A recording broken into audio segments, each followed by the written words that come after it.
Hola, ¿qué tal? Bienvenidos a Los Tres Umbrales. Somos... Ana. Preséntense. Yo soy Hugo. Y yo soy Claudia. Y el día de hoy vamos a estar hablando una de nuestras 3 secciones, Sombras Resonantes. ¿De qué vamos a hablar el día de hoy, Ana? De leyendas de nuestro querido México. Pero, ¿por qué, Hugo? Pues básicamente por las fechas que viene siendo precisamente el Día de Muertos y tener más pues en cuenta nuestras raíces. Este es nuestro especial de Día de Muertos. Así que por eso vamos a estar hablando un poco de todos estos temas que seguramente les van a interesar bastante. No necesariamente son todos de miedo, ¿o sí? No, el miedo. Define miedo. Buena pregunta. Filosofemos. ¿Qué es el miedo? El temor a algo, ¿no? ¿Y qué es el temor? Vamos a insertar aquí en edición el significado de miedo según la RAE.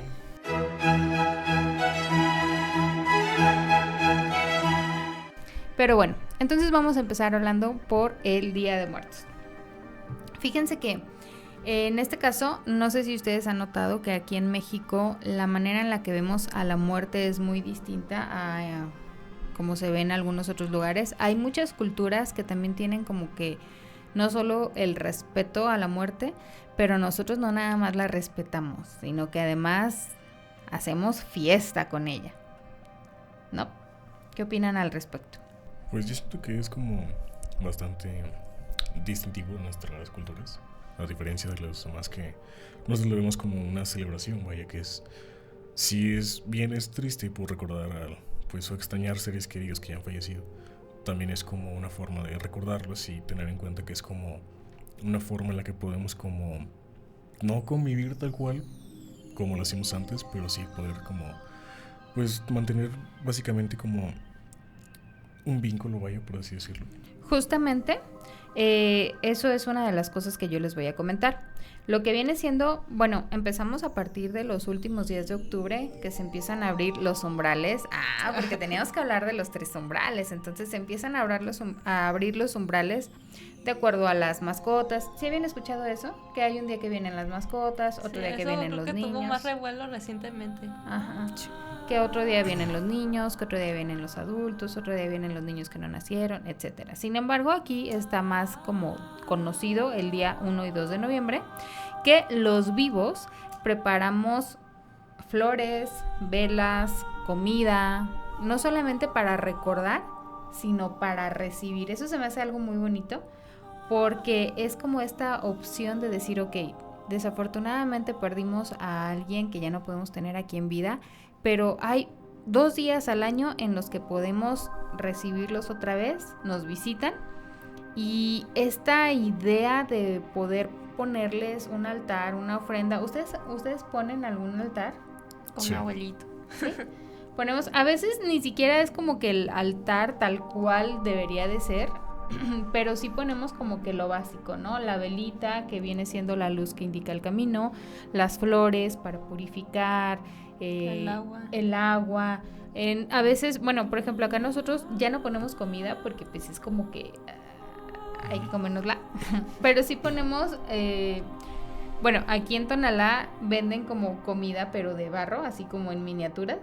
Entonces sí. eso sí se pone. Entonces esto nos ayuda a darles la bienvenida a las personas que se fueron y que vienen a visitarnos, aunque yo en lo personal digo, bueno, ¿y qué tal que quienes vengan no necesariamente vengan de una manera amistosa o familiar? ¿Se pudiera colar a alguien así? Como el Halloween, algo así, ¿no? Tengo entendido que en el Halloween Ándale. la gente se disfraza para engañar a los espíritus que van a hacerles algo. Exactamente. Entonces, se supone que según la creencia o según según la tradición del Día de Muertos es vienen a quienes invitamos, vienen quienes recordamos. Pero los que no recordamos, digo, ya todos lloramos con Coco, que quienes no se recuerdan se van ahora sí definitivamente en la verdadera muerte. Pero ¿y si alguien se fuga? Si alguien se mete disfrazado. Pues usando básicamente como retomando lo que mencionas de la película de Coco, pues es como antes de llegar al puente, recuerdo que hay como es como las entradas del aeropuerto, como una aduana. Y básicamente pues es un escáner, y si tu foto está en un altar, pues entonces puedes pasar. Entonces no se puede fugar nadie, así como no lo hizo si usamos, el protagonista. Usando tu lógica, como de la vez pasada de fuentes de las películas. Sí, claro. Recuerdo que, no recuerdo cómo se llama, pero el que quería cruzar, infiltrado, se disfrazó de Frida Kahlo. Sí. Y el escáner le detectó como que no estaba. Entonces estamos salvados. Ninguna persona o ningún... ¿Cómo le dicen los videntes estos? Seres de bajo astral. Ninguno se va a meter, así que pueden poner perfectamente su altar de Día de Muertos. Pongan la fotito de a quienes están recordando y a quienes van a recibir esta noche tan especial. Y entonces, pasando a otro tema, fíjense que ya habíamos hablado que México tiene una riqueza cultural enorme, y especialmente en esto de las leyendas y las tradiciones. Así que, Ana, a ver, cuéntanos cuál es tu leyenda.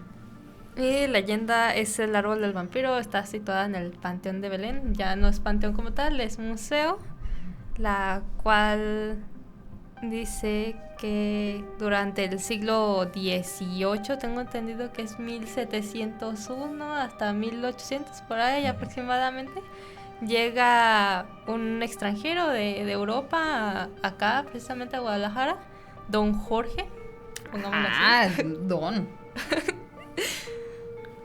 Resulta que pues Don Jorge, pues, no sé, tenía costumbres extrañas. Espérate, ¿pero sí se llamaba Jorge o el nombre sí te lo sacaste de la manga? No, dicen que se llamaba Don Jorge. Lo ponen a hacer la leyenda como tal, Don Jorge. Que tenía como costumbres extrañas de vestirse de negro, salir solo por las noches. Dicen que era como muy educado. Caballero. Al poco tiempo que llega, empiezan a encontrarse animales muertos, vacas y chivas que fueron desangrados, pero no encontraban signos de violencia, lo cual era como que pues sospechoso, porque se encontraban en la hacienda, justamente la hacienda que compró Don Jorge. Tiempo después llegan a encontrar doncellas en la misma, igual pues que los animales desangrados y sin ningún signo de violencia aparentemente. Pasa que la gente pues se alarmó también por esto, hacían que su toque de queda, se le llama, de que a partir de cierta hora ya no podían salir, o de que salieran pues con precaución, con de muchas personas en un grupo, para que no les pusiera a hacer nadie pues el supuesto asesino, porque todavía no encontraban al dichoso asesino. Es esto. Total que llega el momento donde encuentran a Don Jorge prensando el cuello de una joven. Lo agarraron, como quien dice, con las manos en la masa. Lo pillaron. Lo agarraron así. Entonces un grupo de personas empieza así de que atrápalo, le empezaron a dar caza, porque pues al parecer encontraron a su asesino. Entonces llegan así con hacer como tipo, no sé si disturbio o así, con sus tridentes así de que... La turba violenta. Exactamente. Nosotros y nuestras fuentes.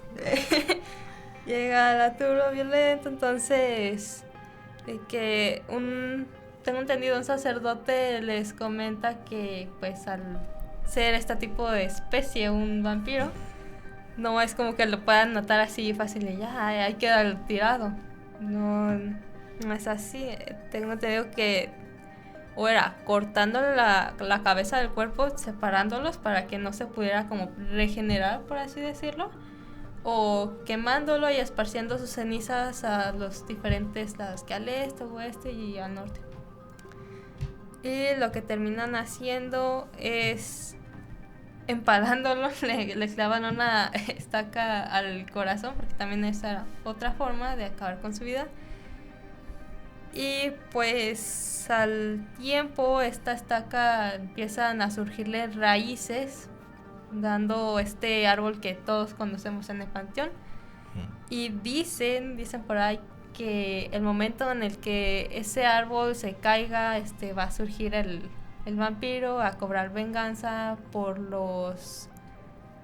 el linaje, pues, de las personas que la atacaron precisamente. Pero dice pues también por ahí que al momento de cortarle las hojas, sangra. Y Dicen. por eso mismo le pusieron una reja al árbol para que pues la gente no ande arrancando hojas al árbol.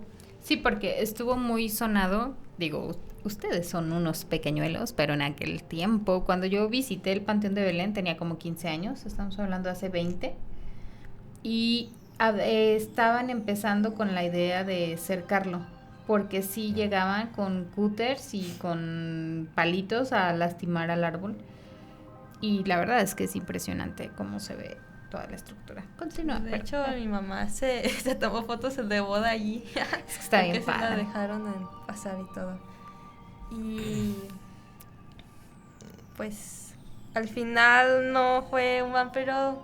Los trabajadores de ahí del Panteón de Belén dicen que pues es un sargento, un soldado que pues era sangriento, atacaba.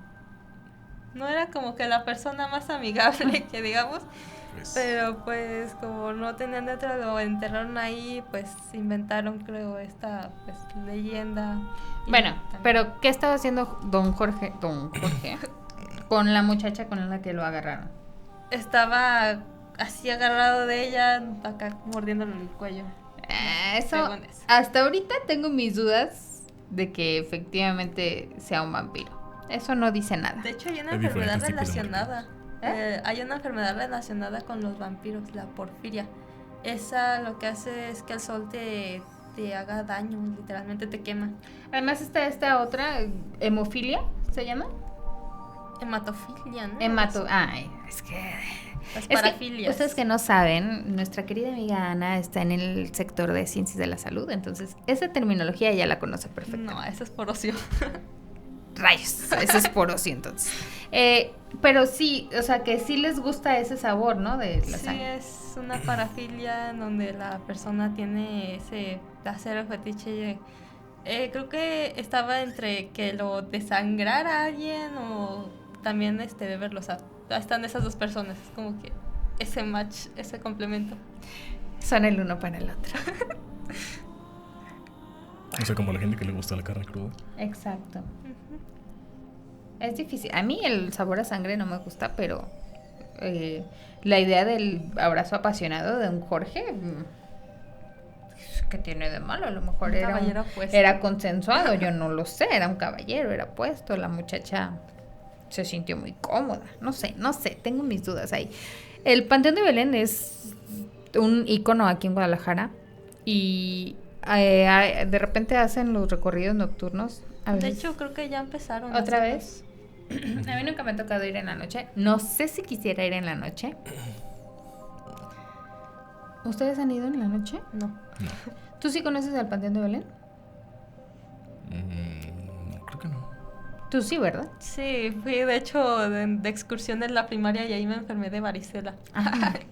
Yo cuando estaba en la prepa, cuando estaba en la prepa me gustaba cuando me pinteaba. Mamá, no veas esto. Sí, 20 años después. Cuando me pinteaba me gustaba ir al Panteón de Belén a leer o a escribir, así, ya saben, como persona asocial. Ahí me iba, de repente lo cerraron porque las tumbas estaban ya en tan mal estado que algunas se desmoronaban. Una de mis hermanas se cayó ahí y se tropezó y se quebró un diente porque pues sí ya estaban muy malas condiciones y lo tuvieron que cerrar para poder arreglarlo, y desde que lo volvieron a abrir ya como museo, yo ya no he tenido oportunidad de ir. Pero eso no es lo único de lo que vamos a hablar de hoy. Quien viva en Guadalajara, vaya al Panteón de Belén, la verdad es que vale mucho la pena.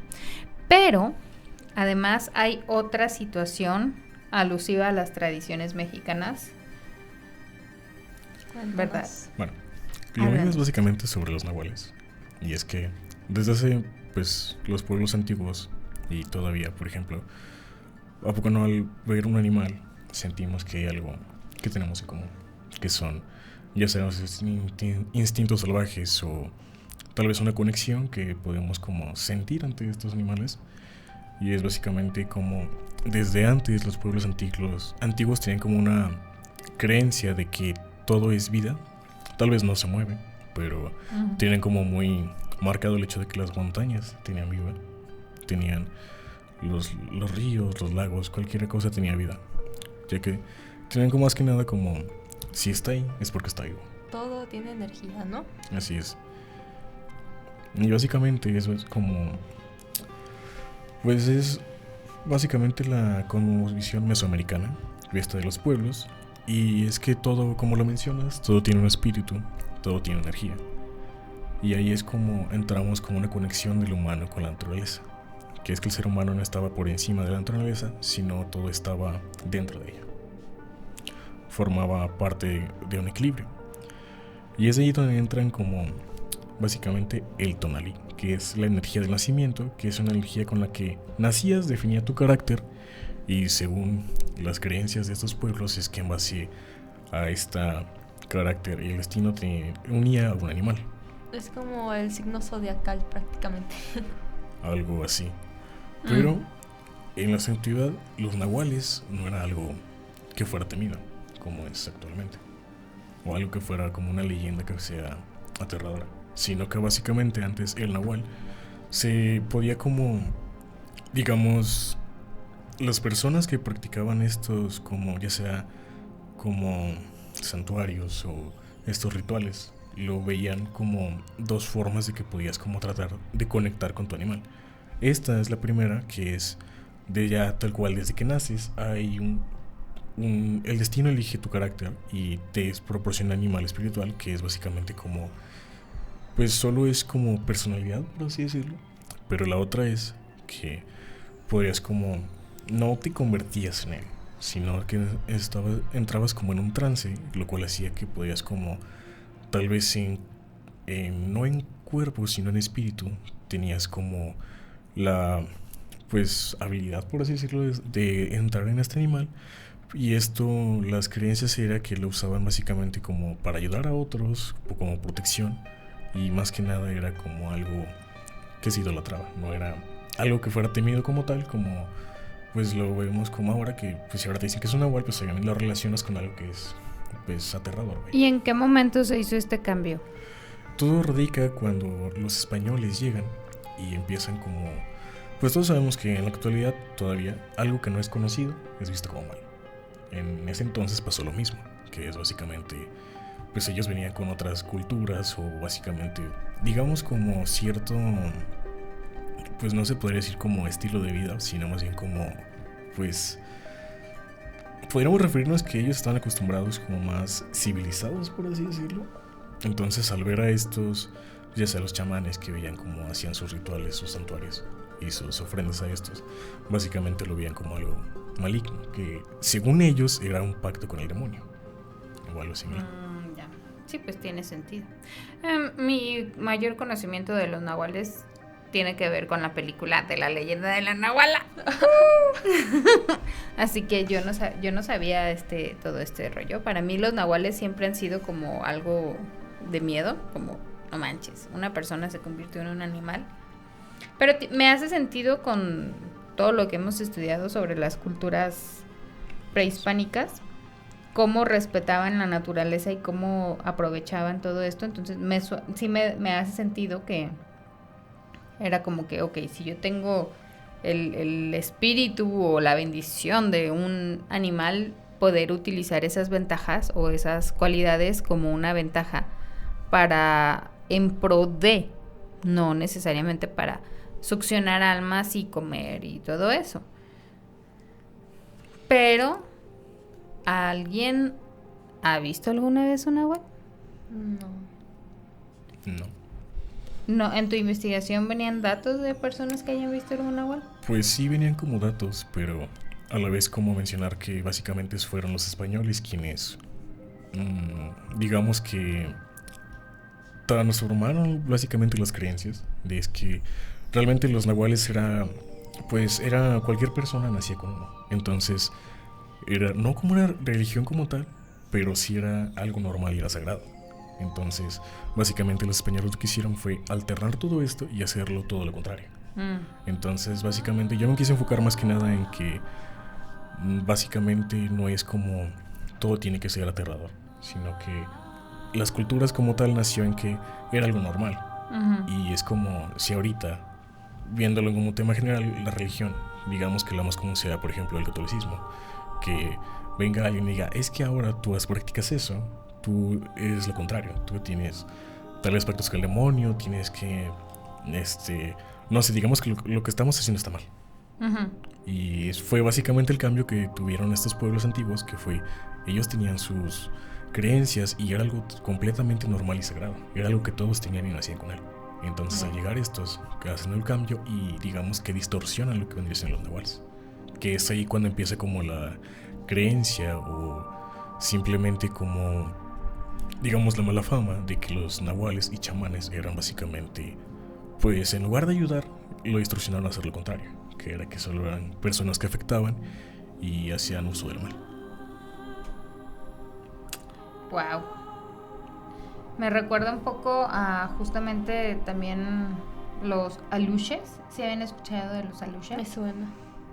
No, yo no. Los aluches son parte de la cultura maya, lo que viene siendo el sureste de México, donde decían que eran unas, volvemos a lo mismo, ¿no? Me cuesta mucho trabajo imaginarlo, pero son personitas del tamaño de unos niños que ellos viven en la naturaleza y tú tienes que rendirles, digamos, un tributo o pedirles permiso para poder hacer algo en cualquier parte. Y si tú no lo hacías, pues entonces eso quería decir que ellos iban a ir a no necesariamente hacer travesuras, pero sí podían afectar tanto tus cosechas como perder tus herramientas. Entonces estuvo muy sonado hace un tiempo, que cuando estaban en la construcción del Tren Maya, no sé si se acuerdan que se vio una luche, porque pues era la zona y se supone que en este caso ellos estaban en contra de la construcción del Tren Maya. No vamos a entrar en política, pero viene siendo esta parte, ¿no? A mí ver una luche, a mí sí me daría muchísimo miedo. Ver un nahual me daría muchísimo miedo también. Pero como dice Hugo, pues entiendo que no necesariamente son malos, pero yo soy muy miedosa. Pues que realmente depende de cómo sea tú, digamos, cómo lo adaptas. ¿Qué Sí. prefieren ver? ¿Una luche o un nahual? Yo preferiría una nahual, sinceramente. Nahual. Yo preferiría ver a Don Jorge. Yo también. Okay. Sí. Entonces el luche sería básicamente como tú le pides permiso, así como, oye, voy a usar tus juguetes. ¿Me Algo permites usar tus juguetes? Voy a estar en tu territorio. Ajá, voy a estar aquí y al terminar te los limpio y te los regreso. Y los aluches dicen, Simón, me parece muy bien. Eres un tipo de fiar. Pero si los ves, ¿sería realmente por algo malo? ¿O sería porque te aceptan? Depende. Es lo mismo con los nahuales. Ellos quieren que los veas. Te están viendo como una amenaza o te están viendo como un aliado. Y en este caso, bueno, ¿por qué prefieren ver un nahual? Se puede convertir en cualquier animal, se los puede comer. Y una luche es nada más un monito de este tamaño. ¿Por qué prefieren un nahual? Ay, no sé, es que son animales. Es bonito, ¿no? ¿Y qué tal que uno no se convierta en un gatito y se convierte en un león y se los come? Pues ni modo. Yo, pues sería básicamente por tal cual, porque me gustan los animales. Entiendo que sí puede ser como algo que sea más como, pues en ese caso, pues si es malo, por así decirlo, pues obviamente te va a atacar. Pero, y bueno, también entiendo, por ejemplo, los que prefieran ver los aluches, que no sé, puedan pensar a lo mejor. Es normal que le tengan más terror a los nahuales porque pues pueden pensar, un aluche, pues nomás lo piso y ya, ¿no? Pobrecito. No sé. Yo siento que muchas personas así, en caso de algo así, yo siento que hay mucha gente que puede pensar eso. O sea, Como lo un piso y ya. Chucky. O sea, como los que vieron, exacto, como los que vieron Chucky dicen, pues no me daría miedo, nomás lo pateo y ya. Pero si ves como dices tú, un nahual, se transforma en lo que quiera. Y los aluches que estén viendo el podcast van a... ¿Pues ahora? Todo pisoteado. Pues sí. O sea, es como si te preguntan. Bueno, yo lo comparo mucho como, o sea, ¿qué prefieres tú? ¿Encontrarte en tu casa un puma o un fantasma? ¿Qué prefieres? Un fantasma. ¿Por qué? porque el puma tal cual tiene instintos que van a hacer que... Pero prefieres un nahual que se puede convertir en un puma. Sí, Exacto. pero es que aquí va la diferencia. Todo va en base a la creencia que tengas. A ver, me estás diciendo que no quieres un puma en tu casa porque te puede comer, pero prefieres ver un nahual que se puede convertir en un puma en lugar de una luche que puede medir de este tamaño, así. Es más, había un luchador que le decían así, ¿no? Aluche. Como peluchoncito. A ver. Creo. Sí, es la que lucha. bonita. Sí, ¿verdad? Solo ese que es como ajá. mascota. Y Ah. tiene una vocecita ¿Como- así, como Chewbacca? chiquita, así. A ver, ay, Algo así, más o menos como Chewbacca. Mira. cultura general. Yo vería como más, o sea, quisiera un nahual. O sea, no tanto por... O sea, si los ponemos en datos estadísticos, un nahual tal cual es una persona. Entonces, si es una persona... O sea, Sí, técnicamente sí, tiene, mira. sí es el que ahorita. Entonces, al ser una persona, pues tiene como... O sea, es más posible razonar con él que un animal puro. Obviamente, pues te va a dar miedo. O sea, no es como que, había un perro, se para en dos patas, se transformó. A ver, si yo veo a una persona que se transforma en un animal, a mí me daría más miedo eso Que al revés. que ver un alush. Es como los hombres lobo, ¿no? Prácticamente. O sea, bueno, depende. Depende, si es crepúsculo. Depende, exacto. Ay, sí. Con los de Crepúsculo. Digo, la verdad es que la saga no me gusta, pero los hombres lobo que pusieron en la película. Eso sí te gusta. Yeah. No, No te pero gustó la un trama, vampiro pero sí acá los como personajes. Ni siquiera me Lestat. acuerdo de la trama, ¿eh? Un vampiro acá como Lestat, así. Ah, claro, sí. Los vampiros de Crepúsculo, No, los no, de entrevista con el vampiro, bien. Sí. Y luego te tocan tus canciones, así, te cantan. Bueno, igual, Drácula de Bram Stoker, la película, cuando está ahí espiando a Winona Ryder, que le dice, cruzaré océanos del tiempo para estar contigo. La Nosferatu tiene esos toques y todo. O sea, sí tienen sus pros. Un Aunque hombre sea lobo. un cadáver, Sí, pero... claro. pues, Un hombre lobo tendrías que estarle limpiando el olor a perro. Pelos por todos lados. Un vampiro te va a hablar bonito. te va a desangrar, sí, pero... te quiere. O sea, me estás diciendo que sí. Ahora, dejando a un lado las redes sociales, también tengo que competir. Si quisiera enamorar a alguien, como actuar mejor que un vampiro, con un hombre lobo. Claro, El romanticismo. exacto. A todas las mujeres les vas a llegar con romanticismo. No quiere decir que tengas que competir con un vampiro, pero puedes darte cuenta qué es lo que le atrae a una mujer de un vampiro. Su La piel. idea de alguien misterioso, que te hable bonito y todo. Elegante, educado. O sea, esas son cualidades que a cualquier mujer le gustan de un hombre, independientemente esté vivo, sea perro o no. Bueno, Lo siento, son lecciones de vida que tienes que aprender. ok. Y bueno, pues con esta revelación que acaba de tener Hugo el día de hoy, ¿sientes que has aprendido mucho? ¿Sientes que te vas enriquecido y nutrido el día de hoy? Digamos, tal vez. Estás bendito entre las mujeres, ¿qué más puedes pedir? ¿En qué aspecto? Tienes una mujer a tu derecha, tienes una mujer a tu derecha, una mujer a tu izquierda. Yo prefiero un Challenger, la verdad, pero bueno, gracias. Ok, entonces con esto terminamos los 3 umbrales. Muchísimas gracias por habernos acompañado y nos vemos en la siguiente emisión. Mi nombre es Claudia Yo soy Hugo. Mi nombre es Ana. y en el siguiente episodio, ¿de qué vamos a hablar? Ahí vamos. La verdad es que estamos haciendo tiempo de aquí que nos digan, ya se le está acabando. Pero aquí estoy viendo el cronómetro que tiene Ana puesto y nos quedan 30 y tantos segundos. Yo resuelvo, no te preocupes. Yo solo quisiera digamos, concluir en que el Día de Muertos es una de las cierto. temáticas, pues a lo que veníamos del tema, Así pues. que es una de nuestras raíces más fuertes. Entonces, yo siento que en cada altar hay una historia, en cada foto hay un legado, y en cada flor de este altar hay un mensaje de cariño. Y el Día de Muertos nos invita a reflexionar sobre lo valioso de la vida, la importancia de la familia y la fuerza de nuestras raíces. Ay, qué bonito. Bravo. La verdad te discutiste. Ni un vampiro lo pudo haber dicho mejor. Sí. Y con esto cerramos el capítulo del día de hoy. Wow. Voy a hacer un súper acercamiento mientras esté editándote. Para que... En blanco y negro ahí. Sí. Voy a tratar de poner lo que digas así, los subtítulos en cursiva. Porque lo que dijiste realmente me llegó en lo más Te profundo llegó. de mi corazón. Sí. Bueno. Todavía no nos dicen que ya nos callemos. Bueno. ¿Algo que quieras agregar? Pues a lo que yo tenía entendido que Ya nos están diciendo así como que los no sé nahuales qué, ya cállense. son como brujos, por así decirlo, que tienen esta como capacidad de tener la como conexión con un animal en específico. Y te callaron. Pues no, ay, sí.